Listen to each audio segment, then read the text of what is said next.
નમસ્કાર મિત્રો, હું ટીકે વાઘેલા શિવમ નંદી ચેનલ પર આપ સૌનું હાર્દિક સ્વાગત છે. મિત્રો, ધોરણ 10-12ની પરીક્ષા આવે, બોર્ડની પરીક્ષા આવે એટલે વાલીઓ અને વિદ્યાર્થીઓમાં ડર આપણે જોતા હોઈએ છીએ. એમનામાં ડર અને તણાવ વધતો હોય છે.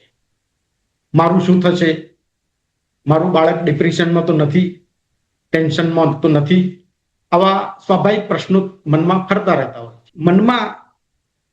મનને સાંભળવાની અને મનને સંભાળવાની સમજ જરૂરી બને છે આ તબક્કામાં. આજે આપણી સાથે એવા મહેમાન માનસશાસ્ત્રી જોડાયા છે જેમણે મોડર્ન સાયકોલોજી, ઇન્ડિયન સાયકોલોજી અને સ્પિરિચ્યુઅલ સાયકોલોજીમાં ખૂબ ઊંડાણ ધરાવે છે, નિપુણતા ધરાવે છે. એટલે જ એમણે આ જ્ઞાન થકી વિદ્યાર્થીઓને સોફ્ટ સ્કિલ ટ્રેનિંગ દ્વારા વિદ્યાર્થીઓમાં એકાગ્રતા અને આત્મવિશ્વાસ વધે તેવા એમના પ્રયત્નો સતત રહ્યા છે અને કાઉન્સેલિંગ કરતા રહ્યા છે. એટલું જ નહીં, એમણે બાલ્યાવસ્થામાં માત્ર 13 વર્ષની નાની ઉંમરે ભગવદ્ ગીતાના તમામ શ્લોક એટલે 700 શ્લોકો એમને કંઠસ્થ કરેલા છે. તેમના આ શાશ્વત જ્ઞાન થકી મોડર્ન મનોવિજ્ઞાન, આધુનિક મનોવિજ્ઞાનને જોડીને વિદ્યાર્થીઓમાં આત્મવિશ્વાસ અને એકાગ્રતા વધે તેવું માર્ગદર્શન હંમેશા સતત આપતા રહે છે. આ ઉપરાંત ભગવદ્ કથાના વક્તા તરીકે વ્યાસપીઠ પરથી જીવનને જણાતી, જીવનને સ્પર્શતી વાતો કરી ખૂબ સારી રીતે શ્રોતાઓને રસપાન કરાવે છે. તો ચાલો મળીએ રશ્મિ ઝા મેડમને અને સમજીએ કે પરીક્ષા સમયે વિદ્યાર્થીઓ અને વાલીઓનો જે ડર અને તણાવ હોય છે એ કેવી રીતે દૂર કરી શકાય, કેવી રીતે મિટાવી શકાય. નમસ્કાર મેડમ, આપનું શિવમ નંદી ચેનલ પર ખૂબ ખૂબ સ્વાગત છે. મેડમ, મારો પહેલો સવાલ છે કે બોર્ડની પરીક્ષા આવે એટલે વિદ્યાર્થી હોય કે વાલી ડર અનુભવતા હોય છે. શું કહેશો? ડર શું છે? ડર એ તમે અનુભવ્યો છે એ ડર નથી. એનો મતલબ કે ડર ભૂતકાળ નથી, ડર વર્તમાન પણ નથી, ભવિષ્ય તમે જોયું નથી. તો ભય શું છે? એ કલ્પના છે. તો ડર કેમ અનુભવતા હોઈએ છે? એક કાલ્પનિક કલ્પના કરવી જ છે તો સારામાં સારી કલ્પના કેમ ના કરીએ?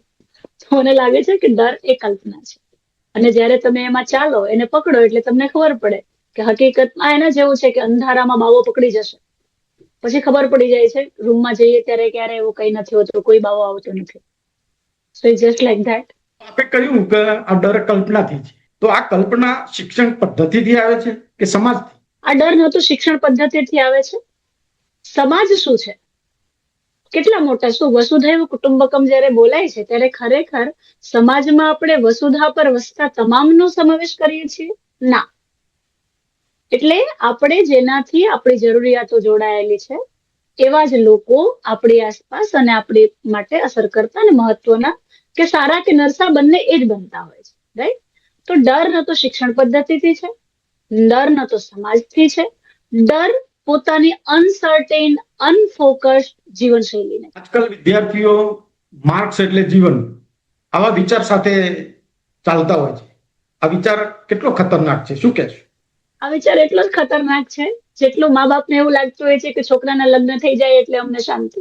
એટલા માટે કે જેટલા વાલીઓ આ જુએ એમને આ રિલેટ થાય કે એમના મા બાપ પણ એવું જ વિચારતા કે મેરેજ થઈ જાય ને એકવાર એટલે શાંતિ. આ એટલું જ છે. માર્ક્સ એટલે જીવન, આ એટલું જ ખતરનાક વિચાર છે. થોડું આને એલોબરેટ કરીએ તો માર્ક્સ જે છે હકીકતમાં તો છે ને એક્ઝામ એ હોવી જોઈએ. આઈ લવ એક્ઝામ્સ. હું રાહ જોતી હતી એક્ઝામને ત્યારે પણ, અને આઈ લવ એક્ઝામ્સ. મને એવું લાગે કે એક્ઝામ નો આવે તો મને મારી ખબર કેમ પડે? કોઈક તો માપદંડ હોય ને. હવે આ છે ને બધી સુફિયાણી વાતો કરવી અને રોજ રોજ કશાકમાં ખામી કાઢવી. જ્યારે સર હું સ્ટુડન્ટ તરીકે કોલેજમાંથી, યુનિવર્સિટીમાંથી ઇન્ટર કોલેજ, ઇન્ટર યુનિવર્સિટી ઇલોક્યુશનમાં જતી, દર વખતે એક આવો વિષય હોય આજની શિક્ષણ પદ્ધતિ, બરાબર? આજે પણ જે તે જગ્યાએ નગરપાલિકાની વક્તૃત્વ સ્પર્ધામાં પણ આ વિષય હોય છે. આજે હું જજ તરીકે જાઉં છું ત્યારે હું આ વિષય જોઉં. અને મોટે ભાગે વર્તમાન શિક્ષણ પદ્ધતિમાં કેટલી ખામીઓ છે અને કેટલું અપગ્રેડ કરવા જેવું છે એની ચર્ચાઓ થતી હોય છે. આ ચર્ચાઓ થતી જ રહેશે. કંઈ પણ કરી દેશો ને તો પણ થતી રહેશે. મોકળા મેદાનમાં એમ કહી દેશે ને કે જાઓ હવે ખાલી રમો તોય થશે. બરાબર. અને જે આવે ને એ આવી વાતો કરે કે પુસ્તકમાં ભાર. મને એમ થાય કે પુસ્તકને તમે વજન કરીને જુઓ છો? પુસ્તક પસ્તી છે? શું વાય આઈ લવ? હવે તમે મારી પાછળ જો લાઇબ્રેરી છે, બરાબર? શું મેં આ પુસ્તક વજન કરીને લીધું હોય કે 500 ગ્રામનું છે કે 600 ગ્રામનું? સો ઇટ્સ એટલું ગંભીર રીતે મારે વાત બી એટલી ગંભીર રીતે નથી કરવી કે જેમાં માણસ ઓર ભારે થઈ જાય. એને સાંભળવા માટે બી પોતાને પુશ કરવું પડે કે નહીં સાંભળો. તો પુસ્તકને વજન કરી નથી લીધું. મને ગમે છે અને વાંચતી વખતે મને એવું નથી થયું કે ક્યારે પતી જાય. ઇનફેક્ટ મેં પુસ્તકોને સાચવીને વાંચ્યા છે, હું વાંચું છું. મને એમ થાય છે પૂરું ના થઈ જવું છે. હવે સાંભળનારા એવું પણ કે છે તો વાર્તાની પુસ્તક માટે અમને પણ એવું થયું. તો હું એમ કહું છું કે તમે પુસ્તકને પાનાથી નહીં ગણો. શું કામ વાંચો? કંઈક તો હશે ને કામનું. અરે લોકો કહે છે સમાજ વિદ્યા બોરિંગ છે. હવે મોહેન્જો દડોની સંસ્કૃતિ અને હડપ્પા સંસ્કૃતિ વાંચીને મને તો બહુ જ મજા આવે. મને તેમ ખબર પડી કે અચ્છા ગટર યોજના નવી નથી, ત્યારે પણ હતી. આજે પણ એક વર્ગ છે કે જે વિલા લે છે ને ત્યારે એવું વિચારે છે કે હિલ સ્ટેશન પર લઈએ, એનું ડ્રીમ છે. તો ત્યારે પણ સામંતોનો ઉપરવાસમાં હતો. એટલે સબ્જેક્ટને તમે તમારા અપગ્રેડ કે તમે બીજા ધોરણમાં તમને આ આવડતું હતું, 9મા સુધી તમને આ આવડ્યું, 10મામાં તમે એનાથી આ આવડ્યું. બીજું શું થાય છે કે હાર્ડ છે, બરાબર? હાર્ડ નથી, તમારા કમ્ફર્ટ ઝોન થી બહાર છે. તો કમ્ફર્ટ ઝોન થી બહાર જ તો વિકાસ છે. તો આ ન તો માર્ક્સ એટલે જીવન નહીં, પણ માર્ક્સ એ તમે લખ્યું છે એનું આવ્યું છે. દર વખતે પેપર તપાસનારા આવા છે તેવા છે એવું કરવાની જરૂર નથી હોતી. સાવ કઈ ભોદું લોકો નથી બેસતા પેપર તપાસવા માટે. અને ના એમની ઉપર તમારા કરતા વધારે પ્રેશર હોય છે, આઈ મીન સ્ટુડન્ટ કરતા વધારે પ્રેશર હોય છે. એ બિચારા માર્ક્સ કાપી જ નથી શકતા. હવે એટલા પરવશ જયારે શિક્ષકોને હાથ કરેલા હોય ત્યારે વિદ્યાર્થીઓ શું કામ એક્ઝામ થી ડરવું જોઈએ? મને એ ખબર નથી પડતી. ઓલરેડી તમને માર્ક્સ આપવા માટે જ બેઠા છે. તમે તમારું જે આવડે છે એ શીખો. પહેલા તો પોતાને અપગ્રેડ કરવા માટે ભણો. ડિગ્રી કે માર્ક્સ માટે ન ભણો. માર્ક્સ બાય પ્રોડક્ટ છે. એ માર્ક્સ આવી જ જશે. તમે કામ કર્યું, તમે બેલ મારી તો બેલ વાગશે જ ને. એના જેવું છે. તમે લખો, માર્ક્સ જાતે આવશે. માર્ક્સ ને ફોકસ ના કરો. એકવાર બ્લુપ્રિન્ટ જુઓ, એકવાર ક્લિયર કરો કે તમારે ધારો કે આટલા પર્સન્ટેજ લાવવા છે તો આના માટે એવરેજ આટલા માર્ક્સ જોઈએ. હવે અમુક ચેપ્ટર એવા હશે કે જે તમને બહુ જ અઘરા લાગે છે, બહુ જ કંટાળો આવે છે. એ ચેપ્ટરનું માર્ક્સ વેલ્યુ કેટલી? 5 માર્ક, 7 માર્ક? છોડી દો. પેપર જ આપણે 3 માર્ક્સનું કરી નાખવું છે. મને જોઈતા જ નથી 100. પછી શું કામ હું 7 માર્ક માટે બીજા 93 ગુમાવું? અને પછી તમે કરો ને, અને છેલ્લે જો એમાંથી પણ એકાદ માર્ક્સનું તમને આવડી જ જશે, પણ તમારા 90 તો ફિક્સ થશે. તો માર્ક્સ એટલે જીવન એવું નહીં. જીવન એટલે જીવન. જીવનમાં માર્ક્સ પણ એક પોઈન્ટ છે, પણ અમુક એ જે તે સમય મહત્વનો. બસ આટલું રાખો. ખૂબ સરસ વિવરણ કર્યું બેન. આપ તો જાણીતા માનસશાસ્ત્રી છો, થિંકર છો, રીડર છો, સ્પીકર છો, કથાકાર છો. આપ સારું કાઉન્સેલિંગ કરો છો, એટલે આપની જોડે 10મા બોર્ડના અને બીજા વિદ્યાર્થી વાલીઓ પણ આવતા હશે. તો એ કેવા પ્રકારના ડર અનુભવે છે? એક તો સાચું કહું ને તો બાળકોને સૌથી વધુ ડર હોય છે, જે કદાચ એમને બહુ સ્પષ્ટ નથી હોતો, પણ બીંગ અ કાઉન્સેલર પહોંચે છે અલ્ટિમેટલી એમને બહુ લેયર પછી ખબર પડે છે કે એમના અંદર ઊંડો ડર આ છે. એને નામ બીજું બિચારા. આપણે બધા સેલ્ફ એસ્કેપિઝમના માણસો છીએ, ભાગીએ છીએ જાતથી. સમજતા હોઈએ છીએ કે આ હું કરું છું ને એ ખોટું તો છે જ, પણ છતાંય આપણું કવર ઉતરી ના જાય ને એના માટે હોઈએ છીએ. આ માનવ સહજ થઈ ગયો છે. એટલે બાળકમાં જે સૌથી વધુ ડર હોય છે ને કે એમના જો ઓછા માર્ક્સ આવ્યા તો ઘરે કઈ રીતે ફેસ કરવું, અને પછી પેરેન્ટ્સને જે એ છે કે આમાં એડમિશન મળે તો કરિયર બની જાય, તો જો ઓછા માર્ક્સ આવ્યા તો એમાં એડમિશન નહીં મળે તો મારું ઘરનું વાતાવરણ કેવું થઈ જશે. બાળકોમાં સૌથી વધુ ડર કેન્દ્ર સ્થાને આ જ હોય છે. આ એક જ ડરમાં હોય છે કે મારા પેરેન્ટ્સ અને મારું ફેમિલી આની સાથે કઈ રીતે ડીલ કરશે. હવે આ બહુ જ નવાઈ લાગે એવી વાત છે, પણ હકીકત ડર આ હોય છે. ડિપ્રેશન, તણાવ, ટેન્શન, ગુસ્સો, આ બધા લક્ષણો જોવા મળે છે. આમાં કયા પ્રકારના લક્ષણો ગંભીર છે જે વાલી સમજી શકે? એક તો કોણ સમજી શકે આ પહેલા તો સમજીએ કે તમે ક્યારે કોઈને સમજી શકો? જ્યારે તમે સ્વસ્થ હો. એક કાઉન્સેલર હોવું ઇઝ ઇક્વલ ટુ કશું ના હોવું. જી કાઉન્સેલર હોવું એટલે પોતાનું કશું ના હોવું, અમારું કોઈ અસ્તિત્વ ના હોય એના જીવનની વચ્ચે, અમારું કોઈ નામ ના હોય. મારી દ્રષ્ટિએ મને જે સમજ પડે છે અને હું જે પામી છું, જેને હું બહુ જ પકડી શકાય, હાથથી અડી શકાય એટલા વિશ્વાસ સાથે હું એમાં છું કે જો આદર્શ કાઉન્સેલર અને સાયકોથેરાપિસ્ટ ને જો કોઈએ બેન્ચમાર્ક મૂક્યો ને, એ કૃષ્ણ છે અને એ ભગવદ્ ગીતાના કૃષ્ણ છે. શ્રીમદ ભાગવતના કૃષ્ણ ને, શ્રીમદ ભગવદ્ ગીતાના. કઈ રીતે?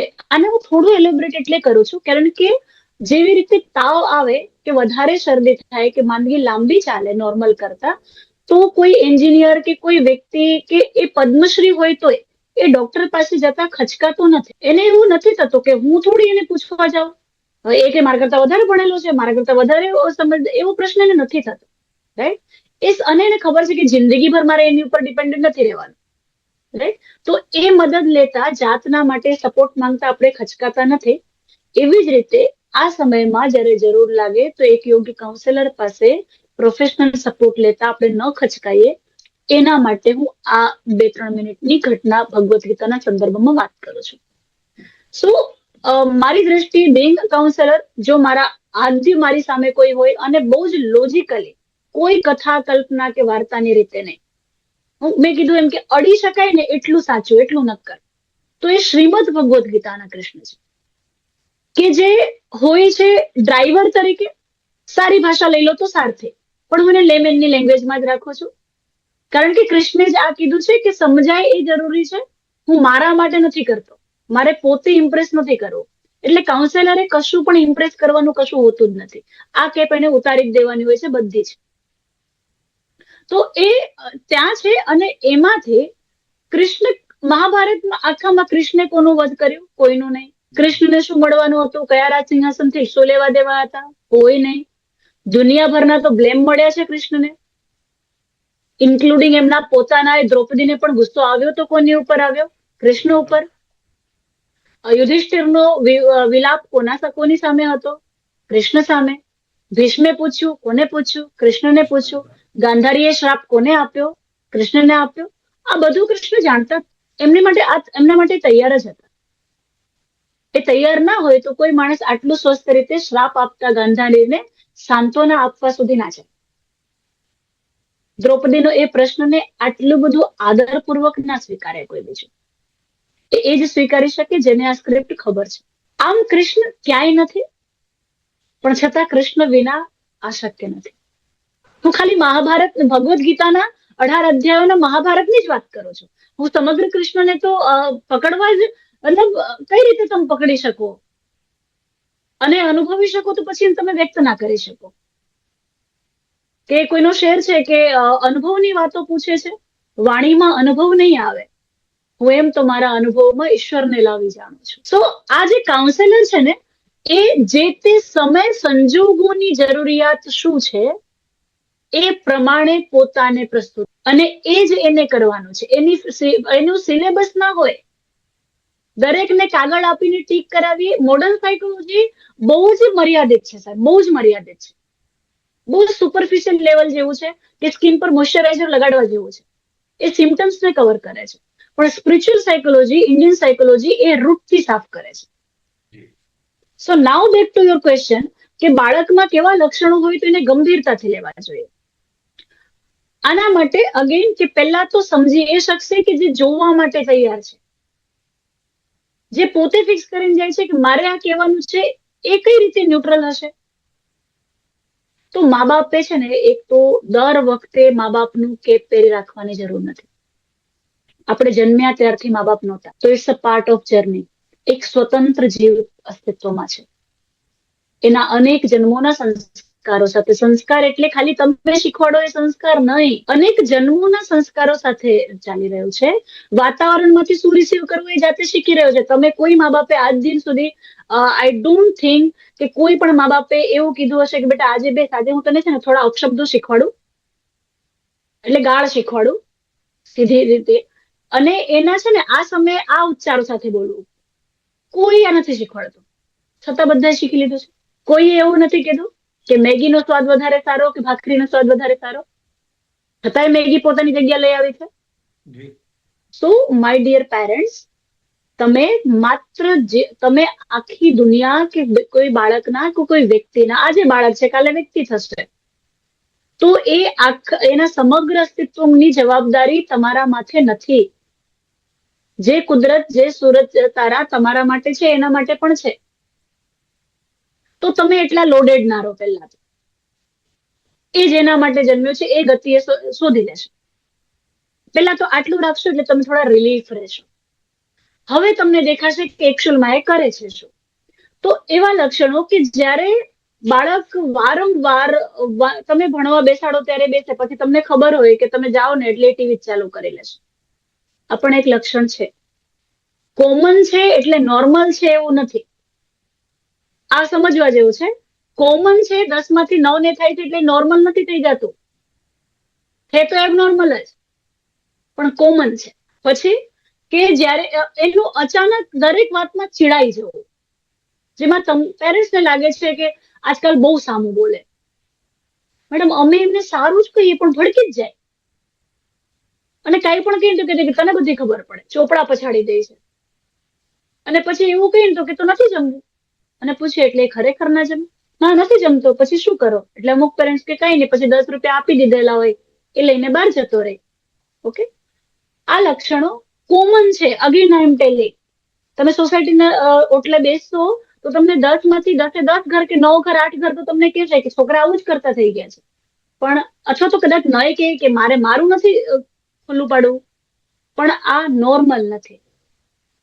એના પછી કે વધારે ને વધારે મોબાઈલ પર રહેવું, કોઈ ન જુએ એ રીતે મોબાઈલ પર રહેવું. મિત્રોના ઘરે વાંચવા જાઉં છું એવું વારંવાર કેવું, પણ તમને ખબર પડતી, તમને એવા સિમ્ટમ્સ લાગતા હોય કે આ છંછેડાઈને જાય છે, એ જવાની એને બહુ જ ઉતાવળ છે. આવા બધા સૂઈ રહેવું, આળસ વધારે હોવી, વારંવાર કોઈક ને કંઈક કારણ શોધીને ઘરમાં ટોક્યા કરવું, અથવા તમે બોલાવો તો એવું કહી દેવું કે શાંતિથી રહેવા દે ને, પણ મને નથી ખબર. ઘરના નોર્મલ રૂટીન જેવા કામો હોય, જેમ કે સોફા સરખા કરી દેવા, પોતાના કપડા ગોઠવી દે, એવું પણ ન ગોઠવવું. ચોપડાઓ અસ્તવ્યસ્ત રહેતા હોય, પોતાના કપડાઓ એકદમ અસ્તવ્યસ્ત રાખતો હોય, અનહાઇજેનિક હોવું, નાવામાં ખાલી પાણી નાખીને બહાર આવી જવું, ઘણીવાર બાથરૂમમાં જવું પણ પ્રોપર નાવું નહીં. આવા બધા જે લક્ષણો છે, આ એવા લક્ષણો છે કે જે તમને આંખથી દેખાય એવા છે. આમાં મેં કોઈ અઘરા લક્ષણો નથી કીધા, અઘરી ભાષામાં નથી કીધું. બીકોઝ આઈ જેન્યુઅનલી વોન્ટ કે કાઉન્સેલર ધર્મ એ છે કે માણસને સમજાય એ રીતે પૂછવું. વિદ્વતા બતાવવું એ કાઉન્સેલરનું કામ નથી. તો આવું જયારે દેખાય છે તો કોઈ પણ ખચકાટ વિના આને એક ઇન્વેસ્ટમેન્ટ તરીકે લો, આને પોતાની ફરજ તરીકે લો કે આપણે વાલી છીએ તો આપણો માળી ધર્મ છે. આપણે પાળી મા બાપ નથી બનવાનું, માળી જેટલો જ ધર્મ છે આપણો. ફૂલ તોડવું એ આપણું, કે ફૂલ ક્યાં જશે એ આપણે નક્કી નથી કરવાનું, પણ બસ એને મળી રહ્યું છે ને, એને કોઈ ગાય બકરી ખાઈ તો નથી જતું, એના માટે હું વાડ બનાવું છું. એટલે નહીં કે ફૂલને હું આજીવન મારા કંટ્રોલમાં. તો અત્યારે જ તમારી ભૂમિકા છે. 20 વર્ષ 25 વર્ષ પછી તો એ જાતે પોતાના નિર્ણયો લઈ લેશે. તો એ સમયે તમે બહુ જ ગંભીરતાથી, ડર્યા વિના, પણ સિરિયસલી નહીં, સિન્સિયરલી આને મહત્વનું સમજીને કાઉન્સેલરનો સંપર્ક કરો. કારણ કે દરેકના ઘરની પરિસ્થિતિ જુદી છે, દરેક વ્યક્તિનું પ્રકૃતિ જુદી છે. એટલે 1 to 1 જ્યારે હોય ત્યારે કાઉન્સેલર તરીકે ધારો કે હું હોઉં તો મને ખબર પડે કે આ વ્યક્તિને આની જરૂર છે, એ જ બીજી વ્યક્તિ માટે જુદી હોય છે. પણ આવા લક્ષણો હોય ત્યારે ડેફિનેટલી યુ શુડ કન્સલ્ટ. 1-2 વાર કન્સલ્ટ કરશો તમને ક્લિયર થઈ જશે. ખૂબ સરસ લક્ષણોને, વાલીઓને બહુ સરળતાથી સમજાય તે રીતે વાત કરી. બેન, આ સંજોગોમાં પણ વાલીઓના મુખ્ય માનસિક ડર હોય છે એ કયા છે, તમે કેવી રીતે જોયા છે? વાલીઓનો મુખ્ય માનસિક ડર આજે મોટે ભાગે એવું છે કે વાલીમાં બંને જ વ્યક્તિ કામ કરતી હોય. 10માંથી 6 તો હોય જ કે જે બંને કામ કરી રહ્યા છે. કામ કરવું એટલે એવું જ નહીં કે ઓફિસે જઈને જ કામ કરવું, પણ હા, ફાઇનાન્શિયલી સપોર્ટિંગ છે એકબીજા માટે એ રીતે કરી રહ્યા છે. ઘણી જગ્યાએ લોકો સ્ત્રીઓ ઘરેથી કામ કરી રહી છે, બરાબર. એ ફેમિલીની જવાબદારી તો કરી જ રહી છે, એ પણ રસોઈ કરી જ રહી છે, કપડાં બધું જોઈ જ રહી છે, મહેમાન જાળવી જ રહી છે, સોશિયલ રિવાજો જાળવી જ રહી છે, પણ એના ઉપરાંત એક આર્થિક સદ્ધરતા માટે પણ પોતાને જવાબદાર સ્વીકારીને કોન્ટ્રીબ્યુટ કરી રહી છે, રાઈટ. તો વાલીઓમાં જે મુખ્ય ડર છે એ છે કે જો આ ભણશે નહીં તો કાલે ઉઠીને એ પગભર કેવી રીતે થશે, અને વાલીઓ પોતાને લાચાર ફીલ કરે છે. હું બહુ જ જમીની લેવલની આ વાત કરું છું, અને આ કોઈ એવું નથી કે પૈસાદાર મા બાપને આ લાગણી નથી થતી અને ઓછા પૈસાવાળાને આ લાગણી થાય છે. મા બાપ તરીકે બધા અંદર મા બાપ જ હોય છે, બરાબર. કેટલીક વાર એને પોતે જ પોતાની જાતને મોટિવેટ કરીને એક વાલી કે જે બિઝનેસમાં છે એ એવું માની લે છે કે ઠીક છે ને, હું જ વધારે મહેનત કરીને એના માટે કમાઈને મૂકી જાઉં, બટ ઇટ ડઝન્ટ મીન કે નોર્મલ ફીલ કરી રહ્યો છે. અગેન એ પોતાને જ કવર કરી રહ્યો છે, કારણ કે હવે એને લાગે છે કે કહેવાનો કોઈ મતલબ નથી, અને એ ડરને કારણે જ કરી રહ્યો છે વધારે. સો વાલીઓમાં જે સૌથી સેન્ટ્રિક ડર છે એ આ કે પછી એના કરિયરનું શું, કરિયર એટલે પછી એની આર્થિક સદ્ધરતાનું શું. તો આ ડર વાલીઓમાં કેન્દ્ર. બેન શ્રી, મારે એ જાણવું છે કે સજાગ હોય છે વાલી, એમના બાળકને કોઈ પણ રીતે દુઃખ ના પહોંચે એ રીતનું એ ધ્યાન રાખતા હોય છે, એમ છતાં પણ અજાણતા કેટલાક દબાણ થઈ શકે. એ કયા પ્રકારના માનસિક દબાણ કરે, અજાણતા થઈ જતા વાલી તરફ? પહેલા તો સર એક વાત કરેક્ટ કરું કે છે ને, ધ્યાન નથી રાખતા હોતા, બરાબર. એવું નથી કે આજે હંમેશા આપણે આદર્શનું એટલું બધું ભારણ બનાવી દીધું છે ને કે આપણે એવું માની લીધું છે કે મા બાપ હંમેશા સાચા જ હોય. એવું છે નહીં. સારા હોવું અને સાચા હોવું વચ્ચે ફરક છે. સારા હોય એટલે સાચા જ હોય જરૂરી નથી. એ છે કે અલ્ટિમેટલી એવરીબડી વોન્ટ્સ કે એમના બાળકો ખુશ રહે, સુખી થાય, પણ વાલી ઈચ્છે છે ને એ રેસીપીથી સુખ. એમાં રેસીપી તો એમને જ જોઈએ પાછી, સમજો તમે. અમે તને કહીએ છીએ તારા સારા માટે છે, પણ એનાથી જુદું પણ એના સારા માટે હોઈ શકે. એક જ રસ્તો ત્યાં પહોંચવાનો હોય એવું ના હોય. અને આવું કોણ કહે છે? જે પોતાના જીવનથી સુખી નથી થયા. આ જો આયરની તમે. પણ એમને લાગે છે કે અમે કહીએ છીએ એ આના સારા માટે છે, તો એમના સારા માટે બી એમના મા બાપે કીધું હતું ત્યારે એમને સ્વીકાર્યું નહોતું. આ હું એટલા માટે કહું છું કેમ કે એવરી ટાઈમ દર વખતે આ ગ્રંથિ બાંધી લેવી કે હું કહું છું એ સારું છે અને બાળક જો એ ના કરે તો આપણને બહુ સપ્રેશન ફીલ થાય, બહુ જ ફ્રસ્ટ્રેટ ફીલ કરે છે વાલીઓ એ સમયે કે છોકરું માનતું જ નથી. હું એમને હંમેશા કહું છું કે છોકરું કોઈનું માનતું નથી. છોકરું જુએ છે, તપાસે છે, ચકાસે છે અને પોતાના આદર્શો નક્કી કરે છે, બરાબર. તો એક ફ્રસ્ટ્રેશન ના માહોલમાંથી એ આદર્શ શું શોધશે? વાલીઓએ આ સમજવાની એક્ઝેક્ટલી કે આ તમે સારું ઈચ્છો છો એ બાબત પર મને કોઈ શંકા નથી, પણ એની રેસીપી સાચી જ છે એમાં મને પૂરેપૂરા પ્રશ્નો છે. સો એક તો જે દબાણ થઈ જાય છે ને એ કેમ થઈ જાય છે કે બાળકને એમ થાય એક જ વસ્તુ નાક કરવી. હવે દરેક ધાતુ અલગ છે, દરેક પર લીંબુ એક જ પ્રકારનું કામ નહીં કરે. જયારે મેં આયુર્વેદનો અભ્યાસ કર્યો એન્ડ આઈ અન્ડરસ્ટેન્ડ કે અરે દહીં ફાયદાકારક છે, બરાબર, પણ મારી પ્રકૃતિ પિત્ત છે તો પછી મારા માટે દહીં બહુ ફાયદાકારક નથી. મારા માટે ખટાશ મારા માટે ફાયદાકારક નથી. મારા માટે આમળું બેસ્ટ છે, પણ મારે લીંબુ અવોઇડ કરવું જોઈએ.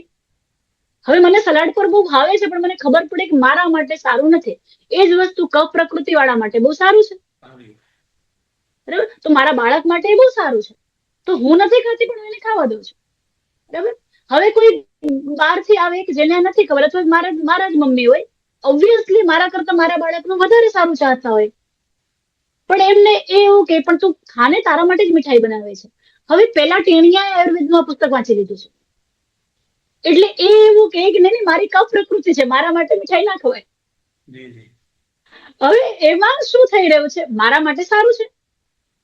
સમજો છો? આ જ રીતે એક કાઉન્સેલર એ વ્યક્તિની જગ્યાએથી સ્પર્શ કરે છે, એની જગ્યાએથી કનેક્ટ કરે છે. એટલે તમે સુખી ઈચ્છો છો, પણ તમે જે ઈચ્છો છો એના કરતા આ ધાતુ જ અલગ છે. તો પહેલા તો એ ધાતુના ગુણધર્મો સમજવા પડશે, એટલે એ વ્યક્તિની પ્રકૃતિ સમજવી પડશે, એ બાળકની માનસિકતા સમજવી પડશે. એને સમજશું તો કદાચ મુક્ત રહી શકશું. વાલી દબાણમાં છે એટલે દબાણ રિફ્લેક્ટ થાય છે. એટલે વાલવેલીઓએ પોતાને શેનું દબાણ એ જાતને પૂછવું. બાકી પૃથ્વી તમામ માટે ઓપન છે. એક પણ વ્યક્તિ એવી નથી કે જેને કામ કરવું જ હોય તો એને કામ ન મળે. રોજ ક્લાસિફાઈડમાં એટલી જ વેકેન્સીની જાહેરાતો આવે છે, બરાબર. એક માણસ જે ડિગ્રી કરીને બી 10,000ની નોકરી કરવા માટે જાય, જસ્ટ બીકોઝ કે સમાજ એ નોકરીને સ્વીકારે છે વ્હાઇટ કોલર જોબ તરીકે, અને એક માણસ સાહસ કરે છે વડાપાવની લારી લગાડવાની અને ઓનેસ્ટીથી કરે છે. તો મેં બહુ જ પ્રેક્ટિકલી એ જોયું છે કે વડાપાવ વાળા પાસે 10 વર્ષમાં એના છોકરાઓ ઇંગ્લિશ મીડિયમમાં ભણતા હોય છે અને બહુ જ સારી રીતે બહુ જ રિસ્પેક્ટફુલી પોતાનું ઘર હેન્ડલ કરતો હોય છે. ઇટ ડઝન્ટ મીન કે હું 10,000માં કામ કરતા શિક્ષકોને ઓછા આંકું છું, પણ દરેકે વિચારવું કે મારા કામમાં મને આનંદ આવી રહ્યો છે, એન્ડ ઓફ ધ ડે હું સેટિસ્ફાઈડ છું. તો વાલીઓએ આ દબાણથી મુક્ત રહેવું કે આ જ ડિગ્રીમાં આ થાય. દબાણ મારી અંદર છે તો તમારી સામે રિફ્લેક્ટ દબાણ જ થવાનું છે. તો આ બિંબનું પ્રતિબિંબ છે. તમારું બાળક પ્રતિબિંબ ઝીલે છે અને તમે એ લાગણીઓનું બિંબ છો. સો સ્ટે રિલેક્સ. ખૂબ સરસ, ખૂબ સરસ. કેટલાક સંજોગોમાં બેન વિદ્યાર્થી અને વાલી વચ્ચે અબોલા થઈ જાય છે, સંબંધ તૂટે છે, શું કહેશો? તમને સર કોની સાથે વાત કરવી ગમે, કેવા સાથે વાત કરવી પડે ગમે? દાખલા તરીકે ચલો તમે સ્ટ્રેસમાં છો અથવા તો તમારો મૂડ ડાઉન છે, તમે પહેલો કોલ કઈ વ્યક્તિને કરવાનો વિચાર કરશો? કેવી વ્યક્તિ માટે? હા, તમને પૂછું છું. તમે તમારો મૂડ ડાઉન છે, કઈ તમારી સાથે બહુ અણધાર્યું વર્તન કોઈએ કર્યું, અથવા તમારી કોઈ ડીલ બહુ સારી ક્રેક થાય એના માટે તમે બધા જ પ્લાન કરેલા અને અચાનક તમે ખોટમાં જતા રહ્યા. તમે પહેલો કોલ અને તમને રડવું આવી રહ્યો છે, are you are feeling so down, તમે કોને ફોન કરશો? તમે સમાજના પ્રમુખને કરશો? નહીં કરો ને, બરાબર. એ બી મહાજ્ઞાની છે પણ નહીં કરો તમે. તમે કોઈ મિનિસ્ટરને કરશો? એની પાસે બી પાવર છે, તમે નહીં કરો. તમે તમારા પપ્પાને નહીં કરો. મિત્ર યાદ આવે. તમે તમારી વાઈફને પણ નહીં કરો, બરાબર. તો કોને કરશો તમે? મિત્રોમાં પણ અલગ અલગ વ્યક્તિત્વ હશે, એમાંથી પણ તમે કોઈ એક તમને યાદ આવશે, બરાબર. અને શું કામ યાદ આવશે? વિશ્વાસ. એક્ઝેક્ટલી. અને વિશ્વાસ શેનો? સંબંધનો. વિશ્વાસ એનો કે એ એવું નહીં કહી દે કે ડફોળ જ છો તું. એ તમને સલાહો નહીં આપે, એ સમય એ ખાલી તમારી સાથે રહેશે. યસ, હું સમજુ છું કે what you feel right now. એક કામ કર, આપણે અત્યારે મળીએ. અને જો એ સિટીની બહાર હશે તો કહેશે કે કાંઈ વાંધો નહીં, પણ આપણે ફોન પર સાથે રહીએ. That's okay, you want to cry, પણ આપણે ફોન ચાલુ રાખીએ. બસ આ ન હોય ને, ત્યાં આબોલા સર્જાય છે ધીમે ધીમે કોઈ પણ સંબંધમાં. બહુ જ આ છે ને, દરેક વાલી સમજી શકે એટલા માટે આ એક્ઝામ્પલ યાદ આવ્યું. એન્ગેજમેન્ટ થાય ને પછી બધા લોકોના ફોન કોલ રાતભર ચાલુ રહે. લોકો તો પહેલા આના માટે રિચાર્જ કરાવતા, બરાબર. ખૂબ પુષ્કળ વાતો થાય. માણસ સાયકલ લઈને એક ગામથી બીજા ગામ સુધી મળવા જતો રહેતો, આજે બાય ટ્રેન બાય ફ્લાઇટ બી જાય છે, બરાબર. હવે એ જ વ્યક્તિ, અને મેરેજ ની કેટલી બધી એક્સાઇટમેન્ટ હોય કે હવે આપણે સાથે રહીશું ત્યાં સુધી. હવે મેરેજ થઈ ગયા, બરાબર. હવે 1-2 વર્ષ પછી કોઈ વાતચીત જ નથી વધતી ને, પછી કમ્પ્લેન થાય છે ને સામેવાળી, મોસ્ટલી ફિમેલ પાત્રની આ આવે છે કે વાત જ નથી કરતા. અને પુરુષ એમ કે છે પણ વાત કરીએ શું? આ તબક્કો આવે છે. કેમ? કારણ કે એના પછી શું શું ખામીઓ છે ને, શું શું નડે છે ને, એની ચર્ચા રોજ થવા માંડે. રોજ શું તમારા બાએ કર્યું એની ચર્ચા થવા માંડે, જેમાં પુરુષ લાચારી અનુભવે છે કે અમારે કરવું શું? સમજો છો? સેમ વે બાળક અને વાલી વચ્ચે સંવાદની જગ્યાએ અબોલા એટલા માટે શરૂ થઈ જાય છે, એ પોઈન્ટ પર શરૂ થઈ જાય છે જ્યાં સતત છોકરાઓને કે આમ કર, ફલાણાએ આમ કર્યું, જો એ આમ કરે છે આમ કર, એટલે એને લાગે છે કે મતલબ હું સૌથી નકામો છું, તો હવે હું શું વાત કરું, જઈશ તો સલાહ જ મળશે, ટીકા જ મળશે. તો અબોલાનું કોઈ પણ સંબંધમાં, નોટ કે ખાલી વાલી અને વિદ્યાર્થી, કોઈ પણ સંબંધમાં જ્યારે એક વ્યક્તિ સતત બીજી વ્યક્તિને કેટલી વસ્તુઓ ખૂટે છે, ડિમાન્ડિંગ થઈ જાય, ત્યારથી સંવાદનો સેતુ તૂટે. વાલીની વધુ પડતી અપેક્ષા બીજા વિદ્યાર્થીની સરખામણી, વાલીની અપેક્ષા કરતા બી સર વાલીનો ડર છે, વાલીએ અંદરથી પોતાની એટલે બધા ઇન્સિક્યોર બનાવે. વાલીએ શું, દરેક માણસે પોતાની જાતને એટલી બધી અંદરથી ઇન્સિક્યોર કરી દીધી છે, એટલી બધી કે એક માણસ બીજા માણસ પર વિશ્વાસ નથી વાવી શકતો. એક પ્રયોગ કર્યો હતો મેં કેટલા વર્ષો સુધી, ઇન્ક્લુડિંગ મારા બાળક સાથે, બીકોઝ આઈ ડુ બિલીવ, હું મારી જાતને મોટિવેશનલ સ્પીકર કહેવાથી એટલે જ અટકાવું છું. I love to be an inspirational speaker, કે જે પોતે કરતું હોય ને પછી બીજાને કહે. તો આ મેં જ્યારે બાયોલોજીકલી મારી પાસે બાળક નહોતું, હું માં નહોતી, ત્યાં સુધી મને લાગ્યું કે વિદ્યાર્થીઓના રૂપમાં 10મા, હું 12મામાં હતી ત્યારે હું 12મા વાળાને ટ્યુશન કરાવતી હતી, બરાબર. તો એક તો અમારા ઘરની, હું જે વાતાવરણમાં જન્મી છું, આઈ એમ સો બ્લેસ્ડ કે મારા દાદાજી બહુ જ વિદ્વાન હતા, રથયાત્રા નીકળતી હતી એમની, એટલે અમારે ત્યાં સંતોની, વિદ્વત ચર્ચાની હંમેશા વાતાવરણ જોયું. મારા પપ્પા પણ એવા. તો એટલે અમે બહુ નાની, હું 7મા ધોરણમાં હતી તો હું સાધ્વી બહેનોને શિક્ષાપત્રી શીખવાડવા જતી હતી. તો ધેટ કાઇન્ડ ઓફ તમે સમજી શકો કે એક એવો માહોલને કારણે તો મને લાગ્યું કે માતૃત્વ બહુ પહેલા જન્મી જતું હોય છે. માતૃત્વ એક બીજ છે, પછી બાયોલોજીકલી એ જર્મીને વધારે અનુભવ મળે છે, વધારે નજીકથી મળે છે, પણ માતૃત્વ એક ઇમોશન્સ છે જે જન્મજાત હોય છે અને એ જન્મી જાય છે. તો મેં આ પ્રયોગ વિદ્યાર્થીઓ સાથે કર્યો હતો, પછી મેં ઘરમાં મારા બાળક સાથે કર્યું, કે જ્યારે મને જે બાળકોને શિક્ષકો કાઢી મૂકતા ક્લાસની બહાર, એમને હું એવું કહેતી એમની સાથે 1 to 1 કે બીજું જે હોય તે, તું ભણે ન ભણે, તું મારા સબ્જેક્ટની નોટ લખે ન લખે, મને કોઈ ફરક નહીં પડે, પણ મને તારામાં વિશ્વાસ છે, અને તું નહીં કરે તો મારો વિશ્વાસ તૂટવાનો નથી, હું તો વિશ્વાસ જ રાખીશ. અને એ થતું કે એ છોકરાઓ ખૂબ સારી રીતે ટર્ન થતા. તો વાય વી ડોન્ટ ટ્રસ્ટ? અને પાછળ આના જવાબ શું આવશે વાલીઓના? એ તો એવા લક્ષણ હોય તો કોણ વિશ્વાસ કરે? અરે જ્યારે તમને લક્ષણ ડામાડોળ થયેલા લાગે છે ત્યારે તો વિશ્વાસ વાવવાની વધારે જરૂર છે. વાવો, વાવતા જ રહો, કારણ કે 10 વર્ષોમાં નથી વવાયું. તો હવે વાવશો તો વર્ષ થઈને પણ ઉગશે તો ખરું, પણ વાવશો જ નહીં તો ક્યારેય નહીં ઉગે. તો પોતાનામાં વિશ્વાસ રાખો અને બાળકમાં વિશ્વાસ રાખો, કમ્પ્લીટલી રાખો. તમને ખબર હોય કે ખોટું બોલે છે તોય રાખો, એવું કહો કે જે હોય, પણ મને તારામાં વિશ્વાસ છે. અને આ બાર બોલતા બોલતા ભાગી જવાનું નથી. આ એ જ બાળક છે કે જેને હોસ્પિટલમાં લઈને તમે હાથમાં એટલા ઇમોશનલ થઈ ગયા હતા. આ એ જ બાળક છે. આ એ જ બાળક છે કે જે ભીનું કરતું ને તો તમને બાળક પર ગુસ્સો નહોતો આવતો, તમને એ થતું કે અરે યાર મેં પેલા જોયું કેમ નહીં. આ એ જ બાળક છે જેની પર તમને આજે એમ થાય છે કે બસ આના લીધે જ બધી સમસ્યા છે.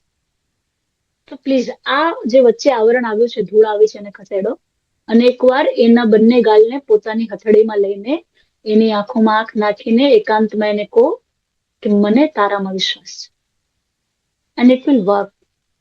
It's a magic.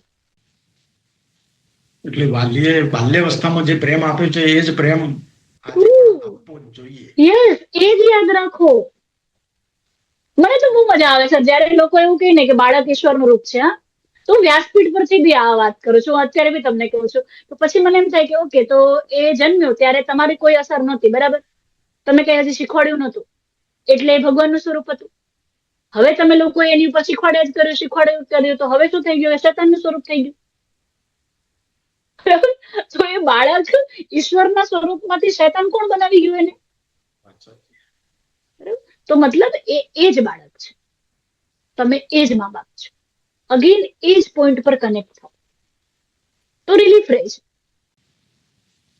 ખૂબ હૃદયસ્પર્શી વાત કરી, પણ એમ છતાં હું એટલું જાણવા માંગુ છું કે વાલીનું એવું કયું વલણ હોય કે બદલે તો વિદ્યાર્થીના 50% ડર ઓછા થઈ જાય, દુઃખ ઓસરી જાય. આજ બાળકને 15 વર્ષનું માનીને આટલી અપેક્ષાઓ આ બધું જ જે વચ્ચે આવી ગયું છે, એ જ પોઈન્ટ ઉપર જો કનેક્ટ થાઓ કે આ એ જ બાળક છે. અમુક વાર તો મજાકમાં એવું કહું છું, બહુ ફરિયાદો કરે ને કે આવું કરે છે, ત્યારે હું એવું કહું કે એટલે કોનું બાળક છે? તમારું જ છે ને, બરાબર, બીજું શું કરે કોઈ? સો ફર્સ્ટલી એક્સેપ્ટ કે એ તમારો બાળક. દાખલા તરીકે હું ક્યારેય કોઈની સામે એવું કહી નથી શકતી, કારણ કે મને ખબર હોય છે કે હું આવું કહીશ તો મને લોકો રિસ્પોન્સમાં શું કહેશે, કે હવે મારું બાળક છે તો એ કોઈ પણ વાતને બહુ જ એનાલિટિકલી લે, એ કશું ઉડાડી દે એવું ના હોય. ઇફ વી સે બીકોઝ મેં એને બાળપણથી, અથવા તો એવું નથી હોતું કે બીજા લોકો એની આસપાસ પણ જે બીજા લોકો તો સમાજમાં જેમ હોય એમ જ હોવાના છે. મારે કઈ બધાને સુધારવા જવાનું નથી, કેમ કે મને એ ખબર છે કે આ બાળક આજે ઘરમાં છે, કાલે ઘરની બહાર નીકળશે, એને જે દુનિયા જેવી છે એવી એને જોવાની છે. ભીષ્મમાં કોઈ નબળાઈ ના હોય તો ઘણીવાર ભીષ્મ નબળાઈને સમજી જ ના શક્યા, નથી સમજી શક્યા એ, અને એના કારણે વધારે પીડાયા છે. એમને એવું લાગ્યું કે હું આદર્શમાં છું તો આ સિંહાસન પર જે બેસશે એ આદર્શમાં જ રહેશે. એવું નહીં થાય.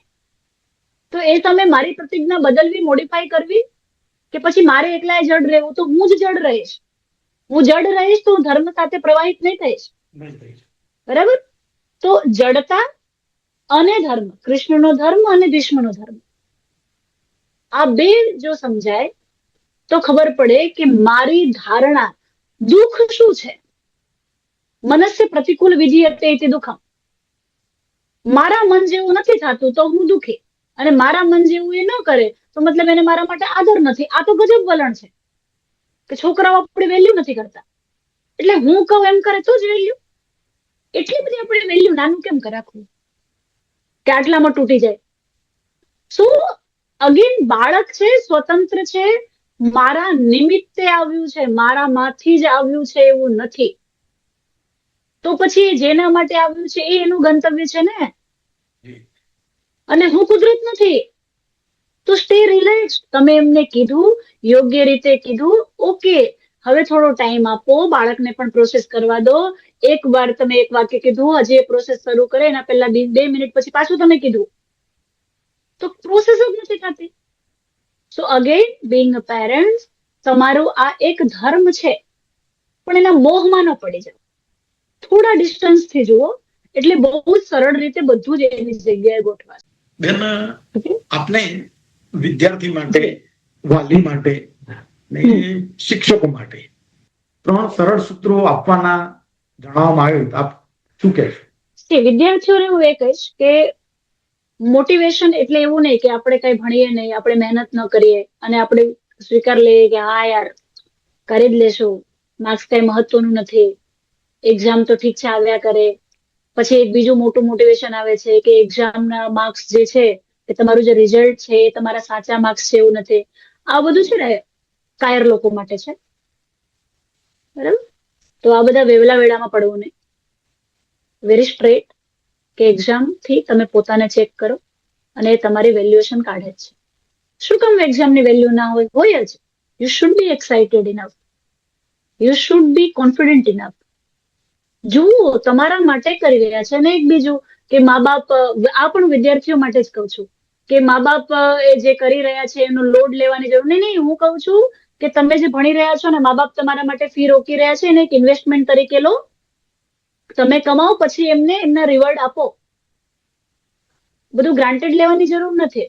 એટલે ભણો જ, બરાબર, અને ધ્યાનથી કરો. હવે આ છે ને, એકચ્યુઅલી તો એવું છે કે શરૂઆતથી વર્ષ શરૂ થાય ત્યારથી વાત કરવી જોઈએ, પણ આપણે બહુ લાસ્ટમાં મળ્યા છે તો એ સમય, હવે તમે આખું સિલેબસ કરી નથી શકવાના. તો to the point, in one line, dear students, તમે પોતાના માટે આ એક્ઝામને લો.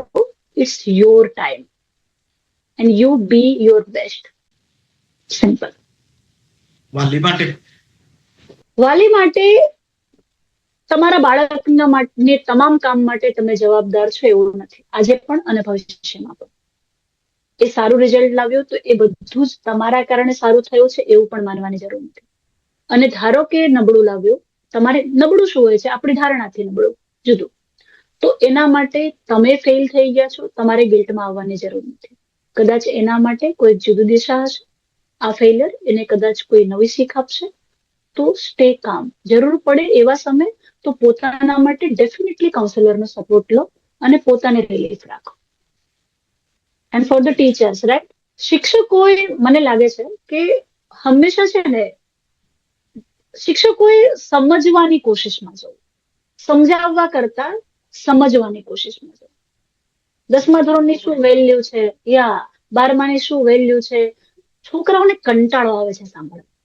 આવે જ ને, મને પણ આવે, તમને બી આવે, બધાને આવે. એટલે સમજાવવા કરતા સમજવા પર જવું. જેને તમે સમજશો એના પછી એ તમને જાતે પૂછવા આવશે, ત્યારે તમે સમજાવશો ને તો એ પહોંચશે. તો શિક્ષકોએ પણ મેનેજમેન્ટના બહુ દબાણમાં રહેવાની જરૂર નથી. અગેન કે આ ટકાવારીથી અમારું આ કરશે એટલે દબાણમાં નહીં રહો. બી યુ. કેમ કે શિક્ષકો બહુ સ્ટ્રેસમાં હોય છે સર. શું દબાણમાં નહીં રહો, પરિસ્થિતિ સમજો અને એ રીતે go with flow. Don't go so high. એટલા બધા ફ્રસ્ટ્રેટેડ રહેવાની જરૂર નથી.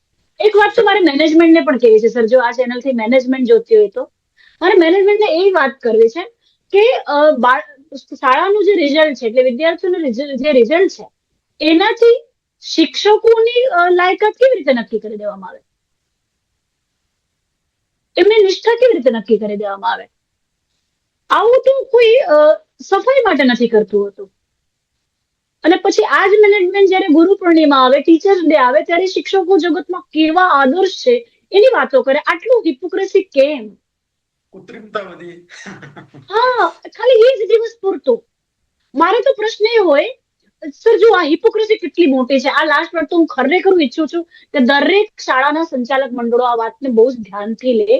ભલે એ લોકો ચા પકોડા ખાતા ખાતા લે, ભલે આની ઉપર એ લોકો મજા કરે, પણ એકવાર આ વાતને વિચારે તો ખરા કે ઓડી લઈને, મર્સિડીઝ લઈને, સારામાં સારી ગાડી લઈને આવે કોણ છે? સંચાલક મંડળ, બરાબર.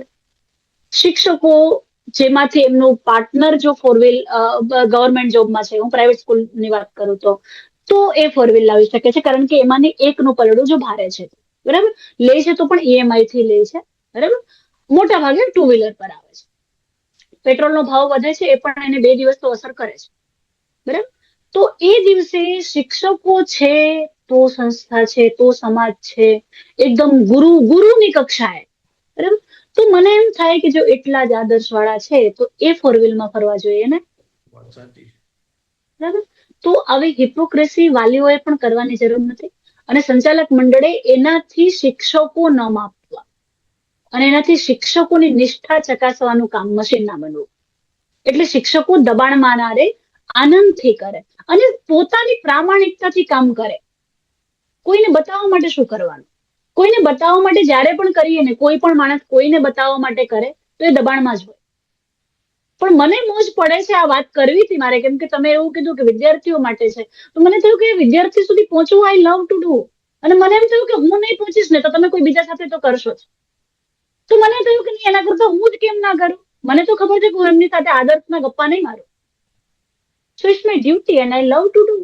બસ આટલા પ્રેમથી કામ કરો તો પૈસા, સફળતા, પ્રમોશન આ બધું બાય પ્રોડક્ટ છે. એ એની જગ્યાએથી તમારા સુધી પહોંચી જશે. You be you. મને પણ થયેલું કે આપની જોડે સંવાદ કરું તો જ વધારે પ્રભાવ પડશે અને વાલી વિદ્યાર્થી સમજી શકશે. અંતિમ સવાલ લઈએ આપણે.